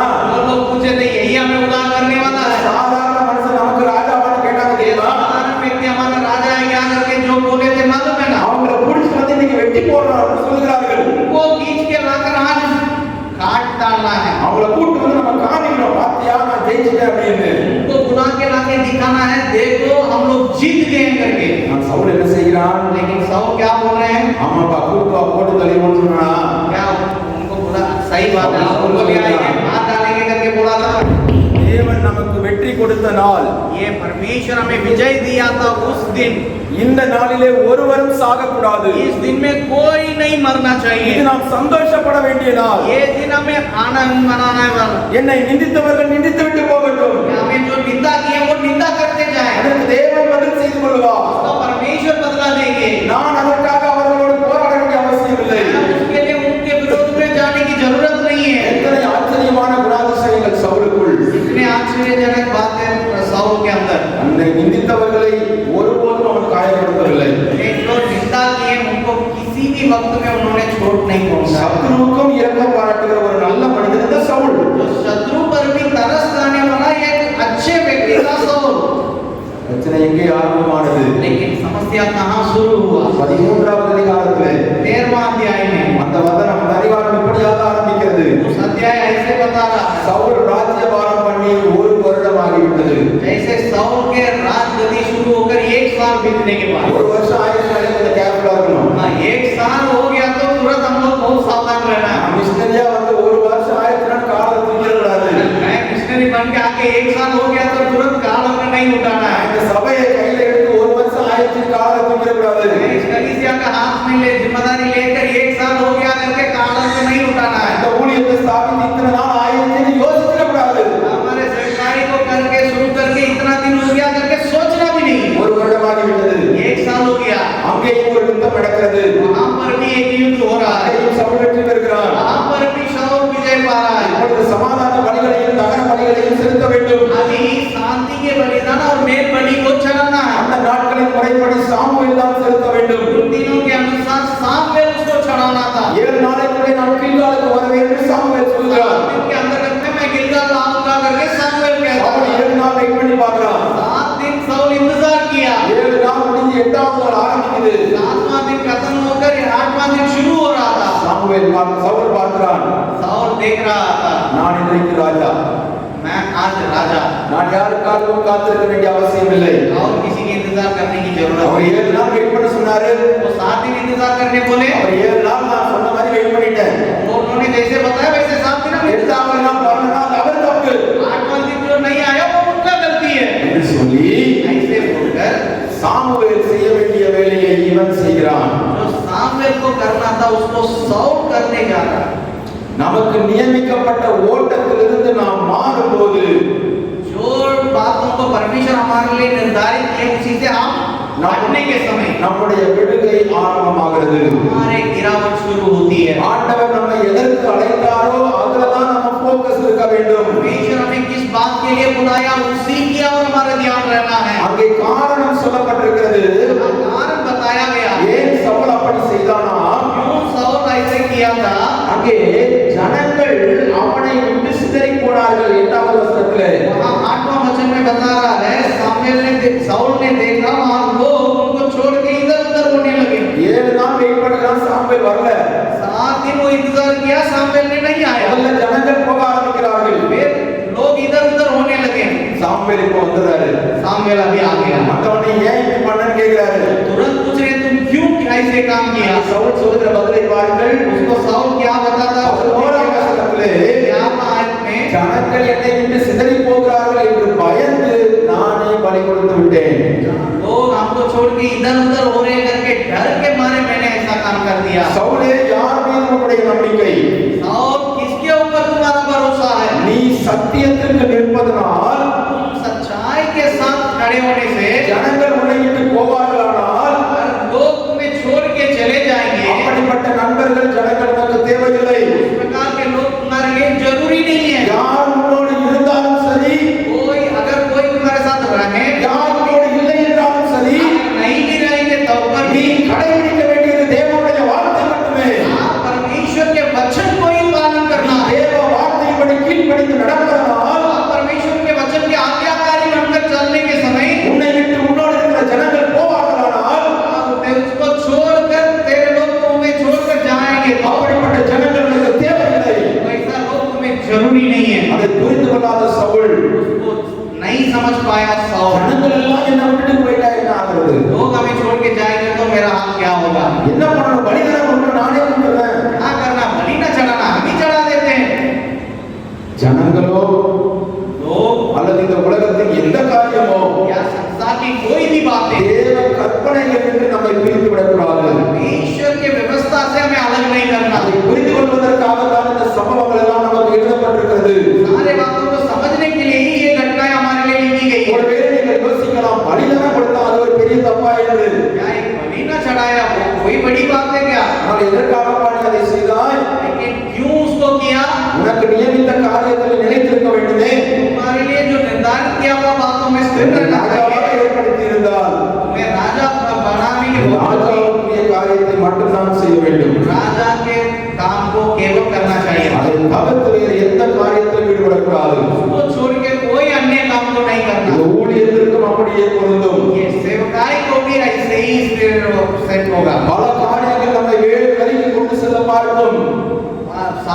बहुत सारे बातें हमें अन्य रास्ता की ओर खींचेगा, ஆனால் அதற்கு நாம் விட்டு கொடுப்போமானால் लेकिन उसके लिए हम अपने आप को छोड़ देंगे तो நம்முடைய நிலைமை பரிதாபம். हमारे यह स्थिति भयानक हो जाएगा। அந்த 13ஆம் அதிகாரத்திலே उस 13 पद में 14வது வசனத்திலே 14 वचन में கர்த்தர் சொல்கிறார், परमेश्वर कहते हैं ராஜ்யபாரம் நிலை நிற்காது. हमारा राज अब स्थिर नहीं रहेगा। அவருடைய விடுகை அங்கேதான் ஆரம்பமானது. साउल के गिरावट वहीं शुरू होती है। அடுத்தது சவுலுடைய நிலைமையை கொஞ்சம் காட்ட பாருங்க. दूसरे साउल की स्थिति को हम दिखाएंगे, देखिए 1 சாமுவேல் 14வது அதிகாரம் पहला सामुएल 4 अध्याय கடைசி வசனம் சொல்கிறது, ये आखिरी वचन कहता है சவுல் இருந்த நாளெல்லாம் साउल जितने दिन थे பெலிஸ்தர் மேல் கடினமான யுத்தம் நடந்து கொண்டிருந்தது.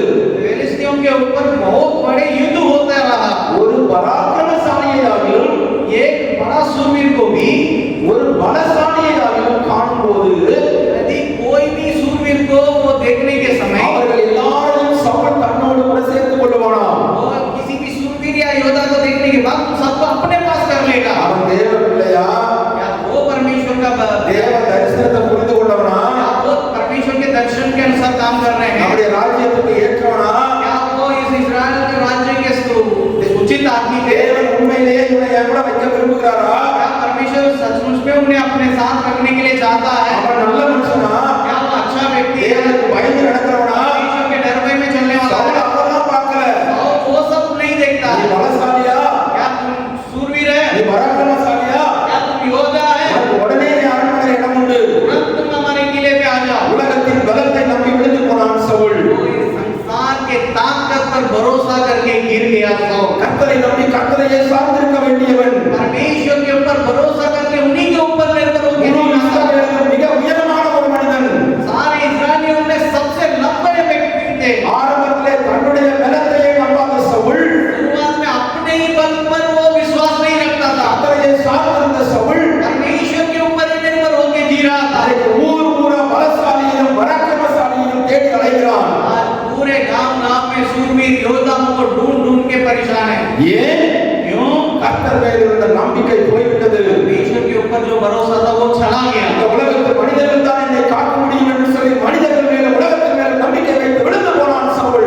संसार के मनुष्य लोगों के बल पर भरोसा करके यही लोग मेरी रक्षा करेंगे करके भरोसा करके वो गिर पड़ा। தேவ கற்பனையிலிருந்து விலகும் போது விழுகை ஆரம்பித்தது.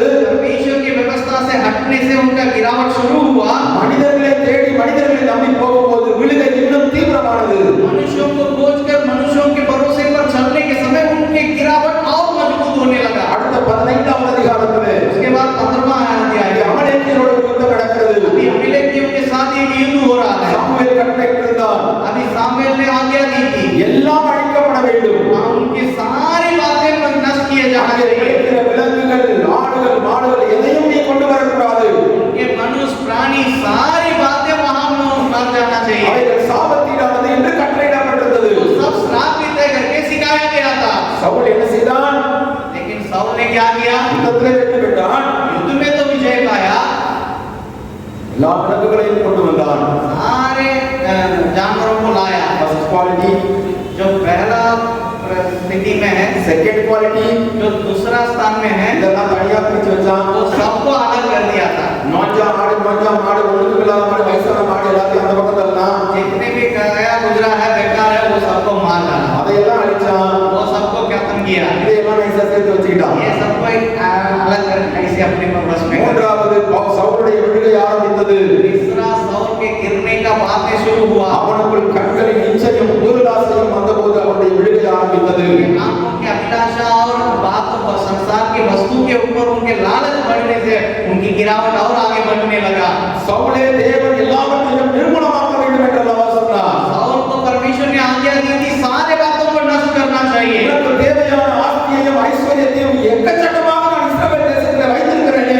मेरे लिए जितने महत्वपूर्ण बातें चाहिए वो सारे धन दौलत इस्राएल में मैंने रखा है। அவைகளை எல்லாம் விட்டு நீ ஏன் அமலேக்கியருடைய ஆடு மாடுகளை உனக்கென்று சேர்த்து வைத்தாய்? सारे बातों को छोड़कर तुम क्यों अमिलेकी लोगों की वस्तुओं को अपने वश में कर रहा है? எனக்கு தேவையான ஆசீர்வாதம் என்னிடத்திலிருந்து அல்லவா வர வேண்டும். मेरे लिए जो आशीष की जरूरत है उसको मेरे तरफ से ना तुम्हें मिलना चाहिए। उनका जो वस्तुओं के संसारिक वस्तुओं की बातें उन्हें पकड़ लिया தன் था। கண்களுக்கு எது பிரியமாய் தோன்றியதோ அதை தன்னோடு சேர்த்துக் கொண்டான். उनके आंख के लिए जो भी अच्छा लगा उन बातों को अपनाने लगा। தேவ கற்பனையிலிருந்து விலகும் போது விடுதலை ஆரம்பித்தது. परमेश्वर की व्यवस्था से अलग होने से उनका गिरावट शुरू हुआ। மனிதர்களை தேடி போகும்போது விடுதலை இன்னும் அதிதீவிரமானது. उनके मनुष्यों को ढूंढ के जाने के चलते वो गिरावट और तेज पकड़ा। பொருளாசை வந்தபோது அவன் முற்றிலும் விழுந்தே போனான். आर्थिक बातों के ऊपर लालच होने के चलते वो पूरे रीति से गिर पड़ा। அது மட்டுமல்ல, ना केवल ये है, இன்னொரு காரியத்தை செய்கிறான். एक और बातों को भी करता है। அது 15வது அதிகாரம் वही 15वां अध्याय 12வது வசனத்திலே 18 पद में மறுநாள் அதிகாலமே சவுல் எழுந்திருந்து போய் अगला दिन भोर में तड़के उठ के साउल उठ के जाकर அமலேக்கியரிடத்திலே நான் பெரிய வெற்றி பெற்றுவிட்டேன் என்று சொல்லி अमलेकियों के ऊपर मैंने बहुत बड़ा विजय पाया करके வசனம் சொல்லுகிறது, தனக்கு ஒரு ஜெயஸ்தம்பத்தை நாட்டி. வசனத்தை வாசிக்கிறேன், அந்த வசனத்தை வார்த்தை இருந்துச்சுன்னா, தனக்கு ஒரு ஜெயஸ்தம்பத்தை நாட்டினானாம். वो अपने लिए जय का खंभा को गाड़ा है करके लिखा हुआ है। தாழ்மையின் சிந்தையோடு ஆரம்பித்த சவுல் जो नम्रता दीनता के साथ शुरुआत किया हुआ साउल, தன்னுடைய குடும்பத்தையும் தன் நிலைமையையும் அறிந்திருந்த சவுல் वो अपने परिवार की स्थिति और अपने स्थान को जानकारी रखने वाला एक साउल இன்றைக்கு என்ன செய்கிறான்? आज क्या कर रहा है? யுத்தத்தில் வெற்றி கொடுத்தது தேவன் அல்லவா? युद्ध में विजय देने वाला व्यक्ति परमेश्वर ना है। தேவன் உன்மேல் வைத்த கிருபையினாலும் இரக்கத்தினாலும் அல்லவா நீ வெற்றி பெற்றாய். परमेश्वर के द्वारा मिलने वाला अनुग्रह और कृपा से ना तुम विजय पाए। சவுல் செய்து கொண்டிருப்பது என்ன? लेकिन साउल तुम अभी क्या कर रहा है? தேவனை உயர்த்த வேண்டிய சவுல், परमेश्वर को ऊंचा करने वाला साउल, தேவனுக்கும் அவருக்கு மட்டுமே கனத்தையும் மகிமையும் செலுத்த வேண்டிய சவுல், जो आदर और महिमा सिर्फ परमेश्वर को चढ़ाना था, ऐसा साउल தனக்கு ஜெயஸ்தம்பத்தை நாட்டினானாம். अपने नाम के लिए एक खंभा को खड़ा किए। பெரிய கொடி நாட்டி தான் பேராக எழுதியிருப்பான்னு நினைக்கிறேன். वहाँ एक बहुत बड़ा झंडा लगा के वो अपने नाम के निमित्त रख दिया था। ஜனங்களெல்லாம் பார்க்கும்போது அமலேக்கியரை ஜெயித்த சவுல் அப்படின்னு எழுதியிருப்பான்னு நினைக்கிறேன். मुझे मालूम नहीं, लेकिन वो लोग लिखे हैं, लग रहा है कि वो जो अमलेकियों पर विजय पाया हुआ साउल करके लिखा हुआ है। நன்றாய் ஆரம்பம் பண்ணின ஒரு தேவ மனிதனுடைய விடுகையை பாருங்கள். जैसे अच्छे शुरुआत करने वाला मनुष्य की अंतिम स्थिति को देखिएगा, कितनी भयानक है। அவனுடைய நிலைமை தொடர்ந்து நாம் வாசிக்கும் போது இன்னும் மோசமாக போகிறது. उनकी बातों को और आगे देखते हैं तो और बढ़ते जा रहा है। 17ஆம் அதிகாரத்திற்கு பின்னர் தாவீது காட்சிக்கு வருகிறான். जब 17वां अध्याय के बाद आप देखिएगा तो वहाँ दाऊद वहाँ सामने आ रहे हैं। உங்க எல்லாருக்கும் தெரியும் தாவீது என்ன செய்தான் என்று சொல்லி. आप सबको मालूम है दाऊद क्या किया था? சவுல் கொன்றது 1000, தாவீது கொன்றது 10000 என்று ஜனங்கள் பாடினார்கள். साउल ने 1000 को मार गिराया, दाऊद ने 10,000 को मार गिराया करके वो गीत गा रहे थे। ஒரு நல்ல மனிதன் என்ன செய்திருக்க வேண்டும்? एक अच्छा मनुष्य क्या करना था? தாவீதை அவன் பாராட்டி இருக்க வேண்டும். दाऊद को वो प्रकट करना चाहिए था। அவனாக அழைத்து அரசவையிலே ஒரு பெரிய பாராட்டு விழா நடத்தி இருக்க வேண்டும். उन्होंने दाऊद को बुलाकर अपने महल में सबके बीच में रखकर उनके लिए एक उत्साह करने का एक बात करना चाहिए அந்த था। சிறியவனாகிய தாவீதை உற்சாகப்படுத்தி இருக்க வேண்டும். उस दाऊद को वो उत्साह करना चाहिए था। ஆனால் ஜனங்கள் அவனை குறித்து பாடிவிட்டார்கள் என்று சொல்லி लेकिन लोग उनके बारे में गीत गा रहे हैं करके பெரிய காரியத்தை சாதித்திருந்த தாவீதின் மேல் பொறாமை கொண்டான். बहुत बड़े काम करने वाला दाऊद के ऊपर जलन रखने लगा। உலகத்திற்கு நாம் நம்மை விட்டுக் கொடுத்து விடும்போது संसार के लिए हम अपने आप को छोड़ देने के समय we will start comparing ourselves with others. हम एक दूसरे के साथ तुलना करने लगेंगे। நாம் எப்போதும் தேவனோடு நம்மை ஒப்பிட்டு பார்க்க வேண்டியவர்கள். हमेशा अपने आप को परमेश्वर के साथ रख के समझना है। மனிதர்களோடு நம்மை ஒப்பிட்டு பார்க்க ஆரம்பித்து விடுகிறோம். मनुष्यों के साथ हम लोग तुलना करने लगते हैं। மனிதர்களோடு என்னைக்கு நம்மை நாம் ஒப்பிட்டு பார்க்கிறோமோ इंसान के साथ जब हम एक दूसरे को मिलाते हैं அன்றைக்கே பிரச்சனை ஆரம்பமாகிறது. उस समय ही समस्याएं शुरू होता है। சவுலே தாவீது சாதித்தது மிகப்பெரிய காரியம் அல்லவா? और दाऊद ने जो किया है वो बहुत बड़ा काम नहीं है क्या? ஜனங்கள் உண்மையாக அவனை குறித்து நன்றாகத்தானே பாடினார்கள்.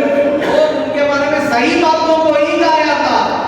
ஆனால் சவுலால் அதை ஏற்றுக்கொள்ள முடியவில்லை. लेकिन साउल को वो बातें हजम नहीं हुआ। பொறாமை கொண்டான். वो जलन रखने लगा। தனக்கு கீழே இருக்கிற ஒரு சின்ன பையனை பார்த்து பொறாமை கொண்டான். मेरे पास रहने वाला एक छोटा सा लड़का को ऊपर वो जलन रखने लगा। அவன் ஒரு நல்ல மனிதனாக இருந்தால் என்ன செய்திருப்பான்? अगर वो एक अच्छा व्यक्ति है तो क्या करना चाहिए? தாவீதை தன்னோடு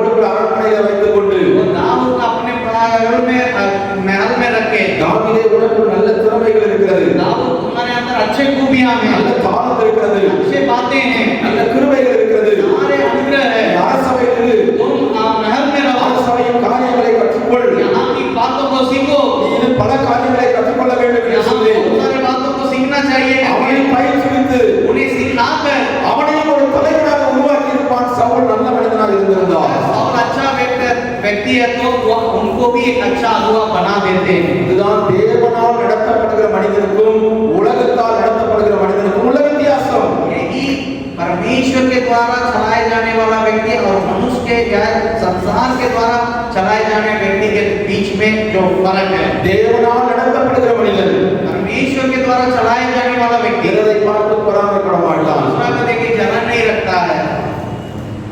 முந்தின நாள் நான் சிக்காரியால இருந்தேன். कल परसों हम सिकरिया में थे। உங்க படை பையனை பார்க்கறதுக்கு டைம் கேட்டிருந்தோம். आपके बड़े भैया को देखने के लिए टाइम मांगे थे। என்ன யாருமே அவருக்கு தெரியாது.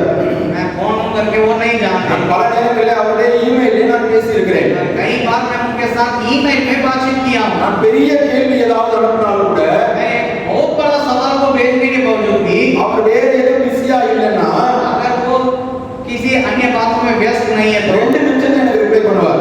2 मिनट में मुझे उत्तर दे देंगे। ஆச்சரியப்படக்கூடிய தேவ மனிதன். बहुत आश्चर्यचकित परमेश्वर का दास है। யாரும் செய்ய மாட்டாங்க. कोई ऐसा नहीं करता है। அட்லீஸ்ட் ஒன் லைன் ரிப்ளை இருக்கு. एक लाइन में वो जरूर वापस उत्तर देंगे ही। அன்னைக்கு நாங்க ஒரு 10 நிமிஷம் பேசலாம்னு யோசிச்சிருந்தோம். तो कम से कम 10 मिनट उनसे मिलेंगे, बात करेंगे करके सोच रहे थे। அன்னை ஏற்கனவே உடம்பு முடியாம இருந்தாங்க. लेकिन बड़े भैया को तबीयत उतना सही नहीं था। ஆனால் என்னை உட்கார வைத்து 1 மணி நேரம் பேசினார்கள். लेकिन मैं जब बैठा कर 1 घंटा मेरे साथ बातचीत किए। ஏன் क्यों? இங்க ஒருத்தர் வந்திருக்கான். कहीं से एक व्यक्ति आया है, ஊழியத்துல வாஞ்சிருக்கிற பையனா இருக்கிறான். वो सेवकाई के ऊपर वो अच्छा विचार रखे हैं। இவனோடு நாம் பேசி இவனை சரியா கைட் பண்ணணும் என்கிறதான ஒரு ஆதங்கம் அவருக்கு இருக்கிறது. उनको सही तरह से अगुवाई करना है करके एक मनसा बड़े भैया के अंदर थे। என்னை பார்த்து எதற்கு அவர் 1 மணி நேரம் பேச வேண்டும்? क्यों मुझसे मेरे साथ बैठकर 1 घंटा उनको बातचीत करने की कोशिश किया? थोड़ा सा सोचिए। எனக்கும் அவங்க ஊழியத்துக்கு சம்பந்தமே கிடையாது. मुझे और जेम्स के सेवकाई के बीच में कोई संबंध नहीं था। நான் என்ன ஜெம்ஸ்ல வர்க் பண்றேனா? क्या मैं जेम्स में सेवा करता हूं? ஒண்ணுமே கிடையாது. कुछ भी नहीं। என்னை பார்த்தது கூட கிடையாது. मुझे वो देखे तक என்னை नहीं, யாருன்னே தெரியாது. मुझे कौन है करके जानते नहीं। தேவனால் நடத்தப்படுகிற மனிதர்கள் அப்படித்தான் செயல்படுவார்கள். परमेश्वर के द्वारा चलाया जाने वाला व्यक्ति ऐसे ही काम करेंगे। யாராக இருந்தாலும் அவர்களை உருவாக்க வேண்டும் என்று விரும்புவார்கள். कोई भी उनके पास आए उन्हें बनाने के लिए वे लोग प्रयास करेंगे। ஆனால் சவுல் என்ன செய்கிறான்? लेकिन साउल क्या करता है? அவனோடு கூட அவனோட கம்பேர் பண்ணிக்கிட்டு பொறாமை கொள்ளுகிறான். उनके साथ जो व्यक्ति आता है उनके साथ तुलना करके उन पर जलन रखने लगे। இதற்கு பின்னர் நடக்கிற காரியங்கள் எல்லாம் உங்களுக்கு தெரியும். इसके बाद जो भी बातें हो रहा है वो सब आप जानते हैं। பல நேரங்களிலே தாவீதை துரத்துகிறான். बहुत सारे समय दाऊद के पीछा किया था। வனாந்தரங்கள் அங்கிருந்து தாவீது ஓடுகிறான். जंगल में मरुभूमि में भी से भी दाऊद बच के भाग रहा था। கடைசியிலே சவுலுடைய விழுகை கிட்டத்தட்ட உறுதியாகிவிட்டது. लगभग साउल के गिरावट एकदम पक्का होने पर था। சாமுவேலும் மரித்து போய் விடுகிறான். अभी सामुएल भी मर गए தேவ வார்த்தை சவுலுக்கு கிடைக்கவில்லை. और परमेश्वर का वचन साउल को नहीं मिलने தேவ लगा। ஆவியானவர் சவுலை விட்டு விலகினார். परमेश्वर की आत्मा साउल से अलग हो गया था। அப்பொழுது சவுல் अभी साउल குறி சொல்லுகிற பெண்ணை தேடி போகிறார். एक जंतर मंतर कहने वाले, बावी कहने वाले एक महिला को அந்த வசனத்தை நாம் வாசித்து விடலாம். उस वचन को पढ़ेंगे। ஏனென்றால் நாம் கவனித்திருக்க வாய்ப்பில்லை. उसको शायद नहीं जानते होंगे। 28ஆம் அதிகாரம் 9வது வசனம். 28 अध्याय 29 पद। அந்த அஞ்சனம் பாருங்கள் பெண் என்ன சொல்லுகிறார் என்று பாருங்கள். 28:9. नवा है அதற்கு அந்த ஸ்திரீ வருது. कि स्त्री ने उनसे कहा, तू जानता है कि साउल ने क्या किया है कि उसने वो जो और भूत सिद्धि करने वालों को देश से नाश किया है। फिर तू मेरे प्राण के लिए क्यों फंदा लगाता है कि मुझे मरवा डाले? இந்த வசனத்தை நன்றாக கவனியுங்கள். उस वचन को ध्यान से सुनिएगा। சவுல் வேஷம் மாறி போகிறான். अभी शाऊल अपने रूप को बदल के जा रहा है। வேஷம் மாறி ஒரு குறி சொல்லுகிற பெண்ணிடத்திலே போகிறான். वहां पर ओजा के पास वो जा रहा है। அந்த பெண் சொல்லுகிற வார்த்தை நன்றாக கவனியுங்கள். ओजा स्त्री कहने वाले स्त्री क्या कहती है करके ध्यान அவளுக்கு இது சவுல் என்று தெரியவில்லை. उनको मालूम नहीं है जो आया है वो साउल ही है करके அவள் मालूम नहीं। சொல்லுகிறாள், "எப்பா நீ எங்க இருந்து வர்ற?" तो वो पूछ रही है ये तू कहां से आया? சவுல் தான் குறி சொல்றவங்க எப்படியோ நாட்டை விட்டு துரத்திட்டாரு, காலி பண்ணிட்டாருல. साउल तो पूरे का ओजा कोड़ी को लोग देश से हटा दिया ना। இது எப்ப நடந்துச்சு? ये कब हुआ?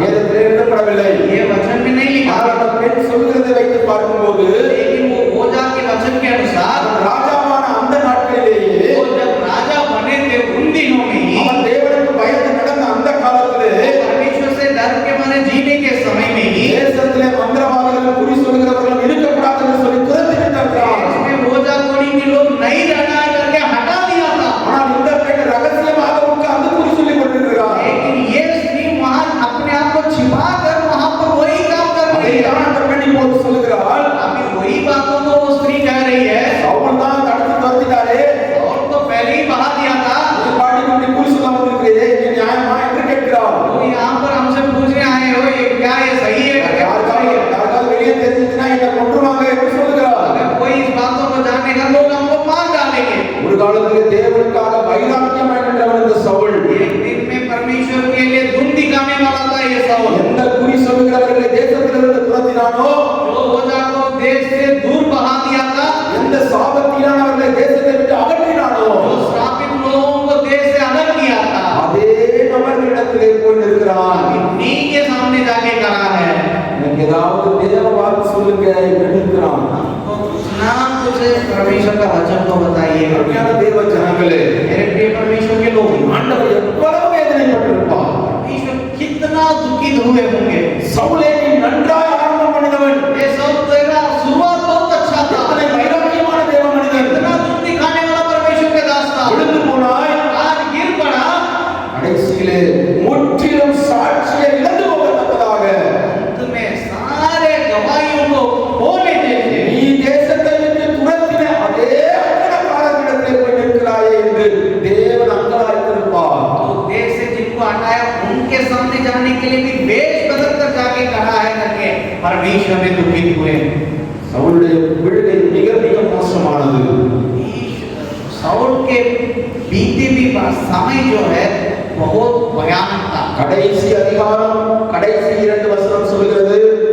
आखिरी கடைசி अध्याय 4 வசனம், आखिरी अध्याय उसका आखिरी 4 वचन कहता है। 1 சாமுவேல் கடைசி அதிகாரம் கடைசி 4 வசனத்திலே पहला सामुएल की आखिरी अध्याय 31 अध्याय का आखिरी 4 पद में சவுல் யுத்தத்திலே கொல்லப்படுகிறான். साउल युद्ध में मार डाला गया। அவனுடைய தலையை வெட்டி கொண்டு போய் उनके सर को काट के अलग करके ले जाकर அந்நிய தேசத்தின் கோவில்களிலே வைத்தார்களாம். अन्य देश के मंदिरों में उसको रख दिए थे। இஸ்ரவேலின் முதல் ராஜாவுக்கு இப்படியா ஒரு முடிவு வர வேண்டும்? इस्राएल का पहला राजा को ऐसे ही अंत होना चाहिए था क्या? இஸ்ரவேல் ராஜ்யத்திற்குள் மிக கனம் பெற்றவனாய் இருக்க வேண்டியவன், इस्राएल राज्यों में बहुत आदर योग्य व्यक्ति के रूप में रहना चाहिए था। எதிரிகளால் தலை துண்டிக்கப்பட்டு आज शत्रुओं के द्वारा उनका सर काटा गया। அவனுடைய தலை கூட அந்நிய தேசத்திலே பாகால் தெய்வங்களின் காலடியிலே கட்டுறது. वो अन्य देश में अन्य देवताओं के सामने उनके चरणों में रखा गया। விக்கிரகங்களின் காலடியிலே கிடக்கிறது. मूर्तियों के सामने रखा गया है। ஏன் இது சம்பவித்தது? क्यों ये सारी बातें हुआ है? நாம் தேவனை விட்டு பின்மாற்றத்திலே போய் கொண்டிருக்கிறோம் என்பதை ஒருபோதும் சவுல் உணர்ந்ததாக தெரியவில்லை. हम परमेश्वर से अलग होकर पीछे हट रहे हैं करके कभी भी साउल ने पहचान नहीं पाया। பல முறை அவனுக்கு எச்சரிப்பு கொடுக்கப்பட்டது. बहुत बार उन्हें चेतावनी दी गई है।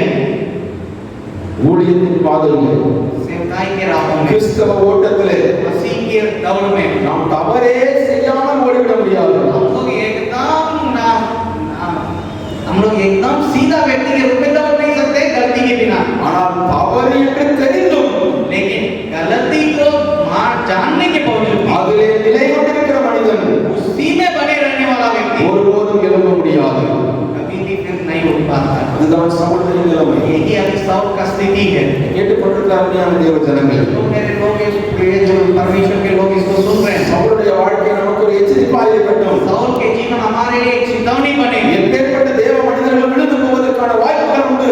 जितने बड़े हुए परमेश्वर के दास भी क्यों ना हो, गिरने के लिए संभावना है। அதைத்தான் நான் காலையிலே சொன்னேன். इसी को हम सवेरे के समय में बता रहे थे। நேர்த்தியாய் செயல்பட்டால் மட்டும் நிறைவாய் முடித்து விட முடியாது. दूसरे ढंग से काम करने से केवल हम पूरा नहीं कर पाएंगे। நாம் ஜாக்கிரதையாகவும் செயல்பட வேண்டிய அவசியம் உண்டு. हमें सावधानी के साथ भी काम करने के दरकार है। எந்த சூழ்நிலையிலும் உலகத்திற்கு நேராக நம்மை நடத்திவிடக் கூடாது. कोई भी परिस्थिति में हम संसार के और पीछे नहीं जाना है। இன்னொரு ரகசியத்தை உங்களுக்கு காண்பிக்கிறேன். एक और रहस्य को आपको बताऊं। 9ஆம் அதிகாரத்திலே நான் ஒரு வேலைக்காரனை உங்களுக்கு காண்பிக்கிறேன்.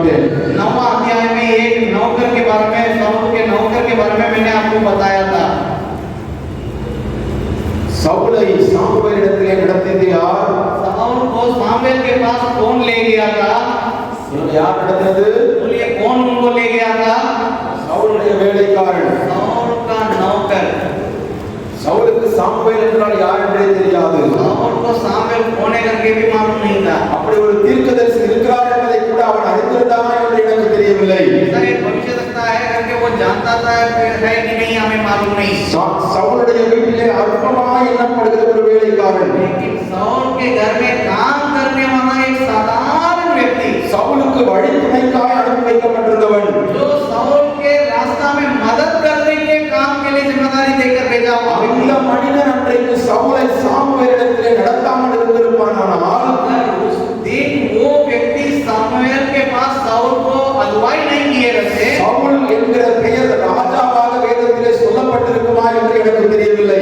साउल के नाम को राजा के रूप में घोषित किया करेंगे कि नहीं करके हमें मालूम नहीं है। அப்படிப்பட்ட வேலைக்காரன் उस प्रकार का एक सेवक கூட்டிக் கொண்டு போனது மட்டுமல்ல, ना केवल ले गया, அவனிடத்திலே இருப்பதே வெறும் 1/4 சேக்கல் வெள்ளி, उनके पास जो है वो पाँव भर के सेकल की जो चांदी था, அதையும் சவுலுக்காக கொடுக்கிறான். वो भी साउल के लिए दे रहा है। ஏன்? क्यों? அவன் சாமுவேலை பார்த்தாக வேண்டும். वो किसी ना किसी रीति से सामुएल को देखना चाहिए। சவுல் சாமுவேலை பார்க்க வேண்டுமானால் साउल सामुएल को देखना है तो என் கையில் இருப்பதை நான் இழந்துதான் ஆக வேண்டும். मेरे हाथ में बस में जो है उसको खोना ही है। நான் கஷ்டப்பட்டு சம்பாதித்துக் கொள்கிறேன். मैं फिर से उसको मेहनत करके कमा लूंगा। என்னுடைய எஜமானுக்கு அவன் எல்லாவற்றையும் கொடுக்கிறேன். मेरे मालिक के लिए मैं सब कुछ दूंगा। இப்படி செயல்பட்ட அந்த வேலைக்காரன் ऐसे कार्य करने वाला एक सेवक சவுலுடைய ராஜ்யத்திலே எங்கே இருந்தான்? साउल के राज्य में कहाँ रहा था? சற்று யோசித்து பாருங்கள். थोड़ा सा सोचिए। அவன் போகிற இடங்களெல்லாம் பலசாலிகளை தனக்கு தேடிக்கொண்டான். जहाँ भी साउल गया था वहाँ के शूरवीर योद्धाओं को अपना लिया, அந்த நேர் வழியிலே நடத்தின தன்னோடு இருந்த தன் வேலைக்காரனை விட்டு விட்டான். लेकिन उन्हें परमेश्वर की बातों में अगुवाई करने वाला सेवक அந்த வேலைக்காரன் யாருக்கு அடையாளமாக இருக்கிறான்? वो सेवक किसके लिए चिन्ह है? அந்த வசனங்களை வாசித்து பாருங்கள்.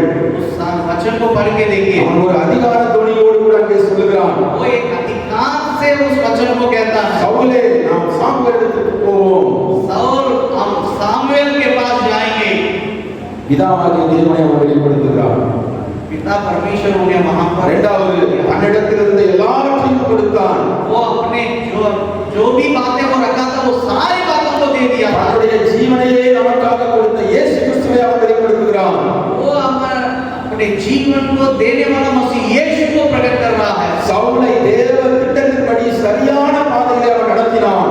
साउल को परमेश्वर की योजना के अनुसार सही रास्ता में वो अगुवाई कर பரிசுத்த ஆவியானவரை அவன் வெளிப்படுத்துகிறான். पवित्र आत्मा की बातों को भी वो दर्शाता है। நீங்கள் ராஜாவாகி விடலாம், आप शायद राजा बन सकते हैं, எம்எல்ஏ எம்பி ஆகி விடலாம், आप एमएलए एमपी भी बन सकते हैं, பெரிய ஊழிய ஸ்தாபனத்தை கட்டி விடலாம், बहुत बड़ा स्थापना को भी आप பெரிய பெரிய சபைக்கு தலைவராகி விடலாம். बहुत बड़ा कलीसिया के अगुवे हो सकते हैं। தேவனுக்கும் பிதா குமாரன் பரிசுத்த ஆவியாகிய திரியேக தேவனுக்கு நம்முடைய வாழ்க்கையில் இடமில்லாமல் போகுமானால் நீங்களும் நானும் விழுந்தே போவோம். अगर परमेश्वर पिता पुत्र पवित्र आत्मा त्रिएक स्वामी के लिए हमारे जीवन में जगह नहीं है तो हम जरूर गिर जाएंगे। பலவிதமான போராட்டங்களிலே சவுலே சிக்கிக் கொண்டாயே, सारे परेशानी के बीच में ये साउल तुम फंस गया था। அந்த நேரத்தில் இந்த வேலைக்காரன் உன்னோடு இருந்திருப்பானால் அவனுடைய சரியான இடத்தில் இருப்பானே. अगर उस कठिन समय में ये सेवक तेरे पास रहता तो तुम्हें सही मार्ग में अगुवाई किया रहता। எல்லாரையும் சேர்த்துக் கொண்டாய். सारे लोगों को इकट्ठा किया, யாரை வைத்துக் கொள்ள வேண்டுமோ அவரை விட்டு விட்டாய். जिसको रखना चाहिए उनको छोड़ दिया। கிறிஸ்தவ ஓட்டத்திலே मसीह दौड़ में நேர்த்தியாய் ஓட வேண்டும், हमें सीधे दौड़, ஜாக்கிரதையாய் ஓட வேண்டும். सावधानी के साथ दौड़ना है। அப்படி ஓடினால் மட்டுமே अगर ऐसे दौड़ेंगे तब நிறைவாய் முடிக்க முடியும். हम संपूर्ण तौर से उसको पूरा कर सकेंगे। திரியேக தேவனுடைய அனுக்கிரகத்தோடு கூட ये परमेश्वर के अनुग्रह के द्वारा, பரிசுத்த ஆவியானவருடைய நடத்துதலோடு கூட पवित्र आत्मा के छलाए जाने से, இயேசு கிறிஸ்து நம்மேல் வைத்த அன்பின் நிறைவோடு கூட मसीह यीशु के प्रेम के कारण ஒவ்வொரு நாளும் நாம் செயல்படும் போது மட்டுமே प्रतिदिन कार्य करने से ही உலகத்தில் விழாமல் நம்மை காத்துக்கொள்ள முடியும். संसार में अपने आप को बचा सकते हैं गिरावट से। கேட்டுக்கொண்டிருக்கிற அருமையான தேவ ஜனங்களே, मेरे प्रिय जो जो कोई इसको सुन रहे हैं தொடர்ச்சியாக நாளைக்கு பல காரியங்களை நான் உங்களோடு கூட பேசுவேன். इसके लगातार इसके संबंधित बातों को मैं कल भी आपके बीच में रखने वाला हूँ நன்றாக ஆரம்பித்து நன்றாக ஓடி முடித்த ஒரு தேவ மனிதனை நாளைக்கு உங்களுக்கு காண்பிப்பேன். जो अच्छे शुरुआत किया अच्छा से दौड़ को पूरा किया उस व्यक्ति के बारे में कल आपके बीच में चर्चा करूंगा அவருடைய பெயர் யோசுவா. उनका नाम है यहोशू அந்த யோசுவாவை குறித்து நாளைக்கு நாம் தியானிக்க அறிந்து கொள்ள போகிறோம். उस यहोशू के बारे में कल के दिन में हम लोग अध्ययन करके जानने जा रहे हैं நாளைக்கு இருக்கிற 3 செஷனில் ஒரு 15 காரியத்தையாவது நான் காண்பிக்க வேண்டும் என்று விரும்புகிறேன். कल जो 3 सेशन है उसमें कम से कम 15 बातों को आप लोगों के बीच में दिखाना है करके मैं चाहता हूँ மிகவும் ஆச்சரியப்பட வைத்த மனிதர்கள் யோசுவாவும் காலேபும். मुझे बहुत आश्चर्यचकित किए हुए मनुष्यों में 2 जन हैं यहोशू और कालेब கர்த்தருக்கு சித்தமானால் காலேபை குறித்து நான் ஷாப்பிலே பேசுவேன். 8:9 सुबह 8 से 9 बजे के बीच में कालेब शाहपुर जगह पे 8 और 9 तारीख में मैं कालेब के बारे में बातचीत करूंगा நேர்த்தியாய் முடித்த ஒரு தேவ மனிதன் யோசுவாவை குறித்து நாளைக்கு அறிந்து கொள்ளலாம். बहुत सीधे दौड़ को पूरा करने वाला यहोशू के बारे में कल हम लोग ஆயத்தத்தோடு வாருங்கள். तैयारी के साथ आइए சவுலை குறித்து சொல்லப்பட்ட வார்த்தைகளை சற்று தியானித்து பாருங்கள். साउल के बारे में जो बताया गया उन बातों को थोड़ा ध्यान पूर्वक ஏதோ सुनिए வசனம் கேட்டோம் அப்படியே போயிடாதீங்க. जो वचन को सुने ऐसे ही करके चलन मत जाइए இவைகள் நமக்கு எச்சரிப்பாய் எழுதப்பட்டிருக்கிறது. ये सारे बातें चेतावनी के लिए लिखा गया வார்த்தைகள் உங்களுக்குள்ளாக கிரியை செய்யட்டும். ये वचन आपके अंदर कार्य करने पाए கர்த்தர்